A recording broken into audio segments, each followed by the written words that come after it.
La vie de Jacob fut marquée par les luttes et les combats, à la fois avec les hommes et avec Dieu. Après avoir trompé son frère Ésaü et fui de chez lui, Jacob passa des années dans le pays de son oncle Laban.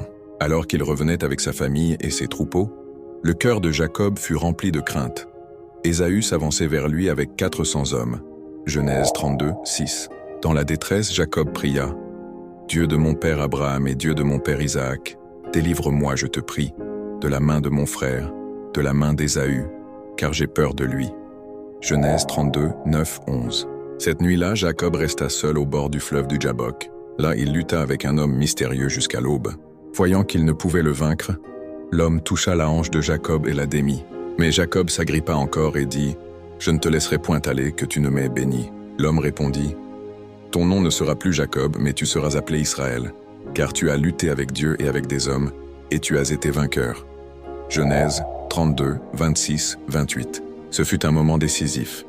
Jacob, le supplanteur, devint Israël, celui qui lutte avec Dieu et triomphe par sa grâce. Quand Ésaü approcha, Jacob s'inclina 7 fois avec humilité devant son frère. À l'étonnement de Jacob, Ésaü courut à sa rencontre, l'embrassa, se jeta à son cou et ils pleurèrent ensemble. Genèse 33, 4. La colère de longues années s'évanouit dans la réconciliation.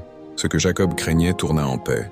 Témoignage de la fidélité de Dieu qui restaure les relations brisées. Plus tard, à Béthel, Dieu apparut de nouveau et confirma le nouveau nom de Jacob. « Ton nom est Jacob. Tu ne seras plus appelé Jacob, mais tu seras appelé Israël. » Genèse 35, 10. Dieu le bénit avec la promesse donnée autrefois à Abraham et à Isaac, une nation, des rois et un pays. Genèse 35, 11, 12. Jacob, Israël, devint le père de 12 fils, ancêtre des 12 tribus d'Israël. Ses fils étaient Ruben, Siméon, Lévi, Juda, Issachar, Zabulon, Joseph, Benjamin, Dan, Nephtali, Gad et Azer. Genèse 35, 22, 26. À travers eux, les promesses d'alliance de Dieu se déployèrent dans l'histoire. Juda devint la tribu royale, d'où sortirent le roi David et finalement Jésus-Christ, le Messie promis. La tribu de Lévi fut mise à part pour le service sacerdotal. Les fils de Joseph, Éphraïm et Manassé reçurent un héritage tribal, montrant la bénédiction de Dieu multipliée à travers la lignée de Jacob. La réconciliation de Jacob avec Ésaü symbolise la guérison et la restauration. Son combat avec Dieu à Peniel symbolise la persévérance dans la foi.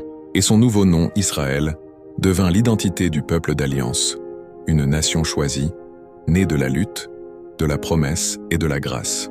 L'Éternel, ton Dieu, t'a choisi, afin que tu sois un peuple qui lui appartienne entre tous les peuples qui sont sur la face de la terre. Deutéronome 7, 6. S'il vous plaît,